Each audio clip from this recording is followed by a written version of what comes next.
Alright, we got Raquel, Gonzalez, Cora, Jade versus Shirai, Kaylee. The winning team faces Mandy Rose in a triple threat match for the NXT Women's Championship next week at New Year's Eve. I don't know why they booked this match because it's so stupid.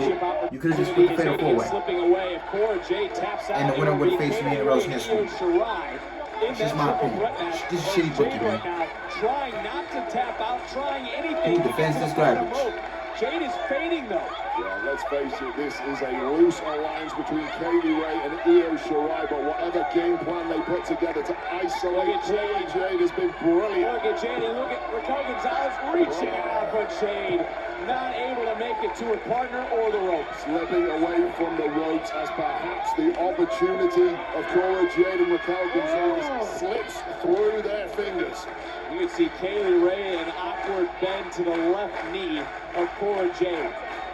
And Kaylee Ray in control, talking about her championship pedigree. Could be looking for that KLR bomb. If Kaylee Ray hits this, she and Shirai are headed to New Year's Eve. Nice counter by Jade. Roll through shoulders, down, and an ear fall. Well, Cora Jade has really been through the walls ever since that War Games matchup. Of course, she had that dislocated shoulder. Perhaps that knee is in real trouble now, too. Like all these women except Cora Jade have been champion. Would Cora Jade press tonight in this match? It's been a question you and I have had. Yeah, listen, the caliber of talent in this ring is off the charts. You're right about Cora, but let's face it, she's only been here 3 months, which is part of the reason why she's never held the gold here.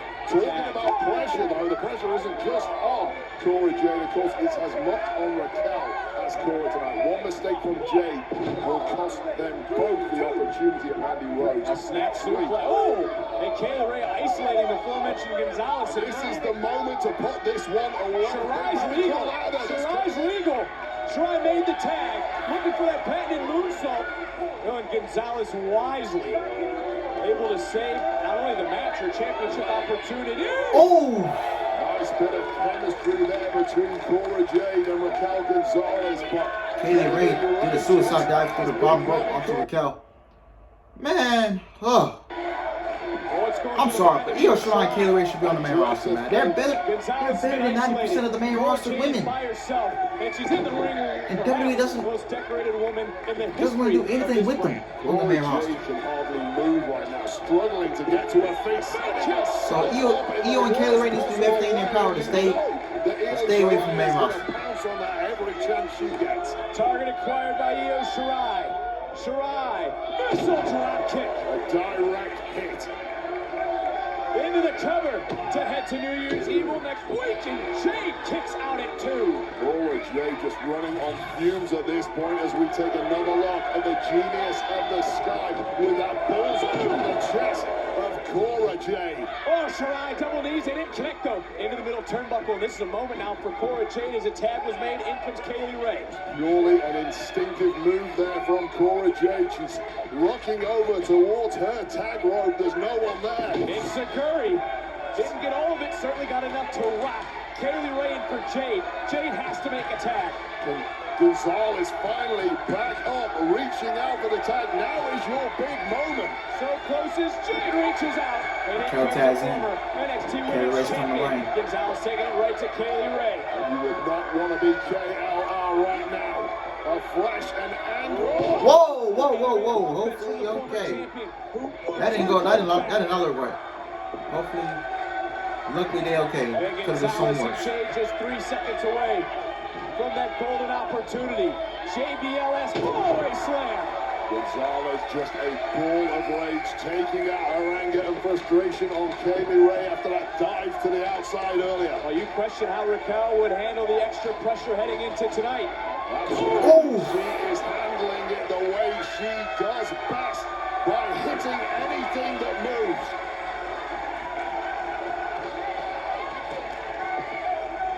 And now it's Gonzalez, could be looking for the finishing touches on the match, a super kick. Yeah, we know all about the durability of Kaylee Ray. Do not take her lightly. We've got a bomb! And Gonzalez, her momentum carrying her into the tag. Cora Jade, I believe, is legal. No malfunction between the team here. Oh, off the top. Oh, Shirai. Not gonna like the nasty landing. Cover, count. What the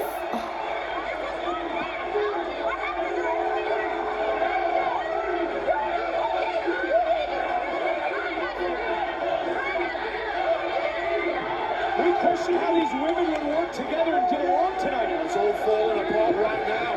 Bailey Ray shoulders down, and all this time Gonzalez saving things for a match. Jade got the win.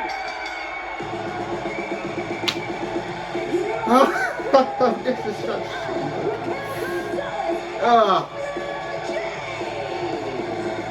Can they coexist? Gonzalez will be more This ain't about celebrating. Worry about that later. What are they arguing about? They won the match.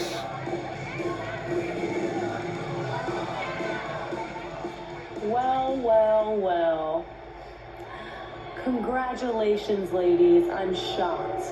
You may have won, but let me tell you something. Your selfish desires for my NXT Women's Championship will be your downfall. Mark my words. See, that is why I made this a triple threat match. You two are so consumed of taking this title. Cameron does gotta make sure she gets that I'll be that he able gets to a shot. erase you both from the championship picture as quickly as 1, 2, 3. See you next week at New Year's Evil. Mwah.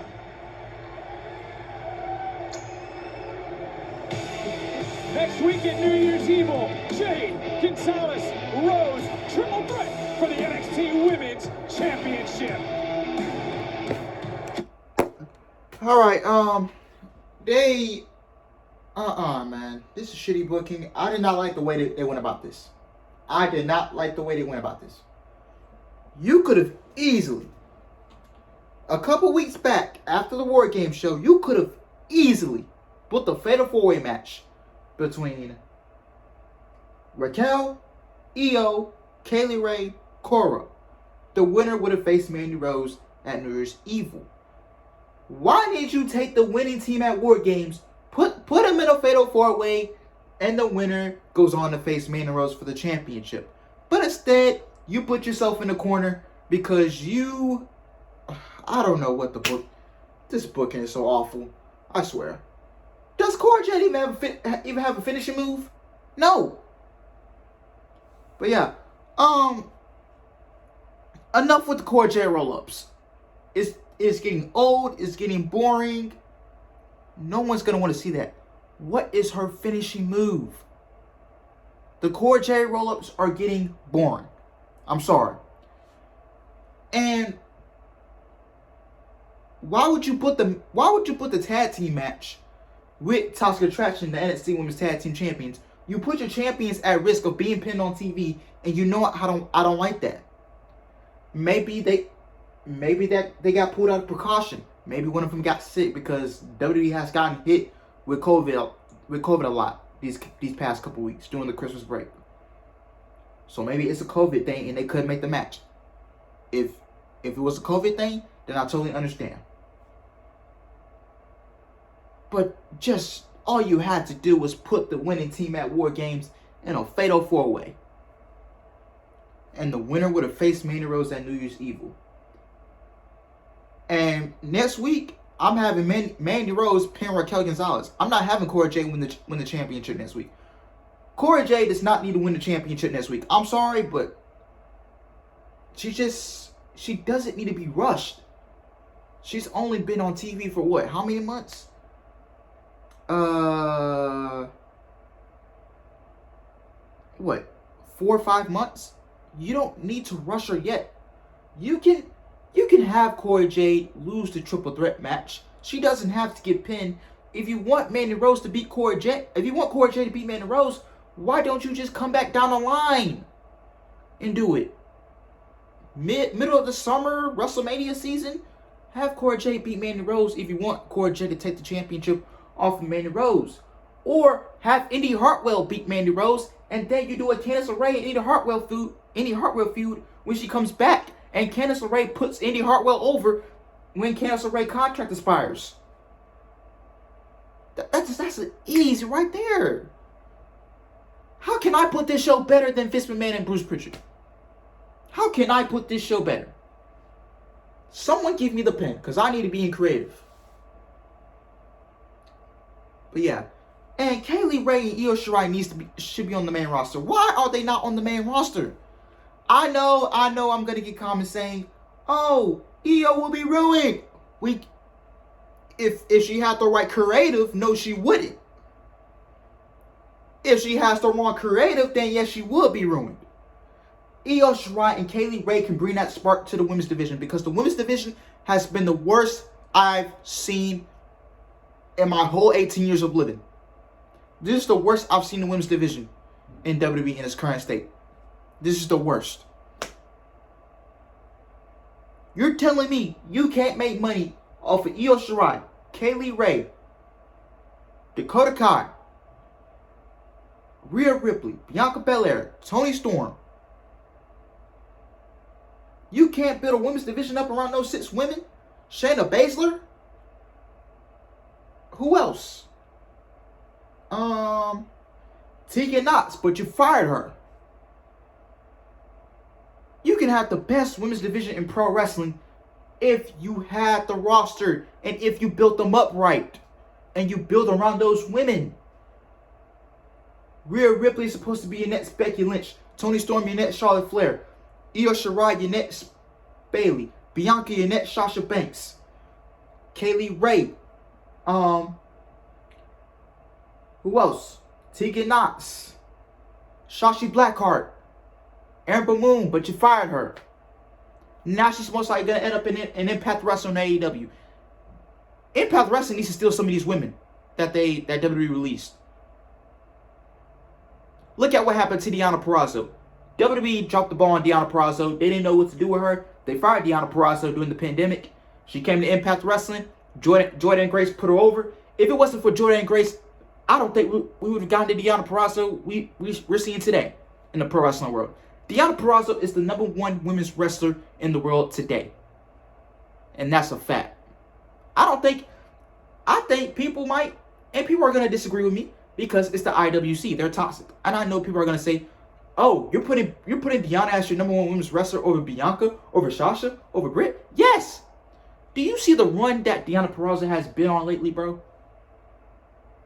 She put on the best matches with Taya Valkyrie. Her and Tenille Dashwood was in the ring together. Her and Jordan Grace. You name them. And now we're going to get this Texas Death Match at Hard to Kill with Mickie James. She won 2. And Deonna Purrazzo won 2 times Knockouts of the Year. Back-to-back years. And she had the match of the year with Mickie James at Bound for Glory. Are you not hyped to see that rematch at Hard to Kill? For all you Impact fans out there? Come on now. But yeah, man. Other than that, this episode of NXT was solid. A solid episode of NXT tonight. That's all I gotta say. Don't forget, tomorrow, 6:45 p.m. Central Time, AEW Dynamite New Year's Smash, the last Dynamite on TNT before they head to TBS starting January 5th. That's next Wednesday. So be sure to come join me tomorrow for a live stream. And then Thursday, I don't know if I'm a live stream or not, because I'm going to talk about, the year in review for WWE, my top 10 matches of the year, and etc. And then Friday, AEW Rampage live stream, 8:45 p.m. Central Time Zone. Come join me then. And Saturday, I don't know if I'm a live stream day 1. I'll post the reactions. I'm going to post the first reaction video for day 1. And if it gets copyrighted, I'm going live stream as an emergency. So yeah, I just don't want to risk being copyrighted by WWE for these pay-per-views and all that, and they're blocking my videos. I don't know what the situation is, but yeah. But other than that, man, I'm getting out of here. I'm going to wrap it up. Be sure to like, comment, subscribe, and I will see you guys tomorrow for the last AEW Dynamite on TNT. AEW Dynamite New Year's Smash, man, 6:45, man. Come join me, man. Let's watch some good professional wrestling for 2 hours and come hang out with me. Super chats will be open, and yeah. Other than that, like, comment, subscribe, and I'm out. Love y'all.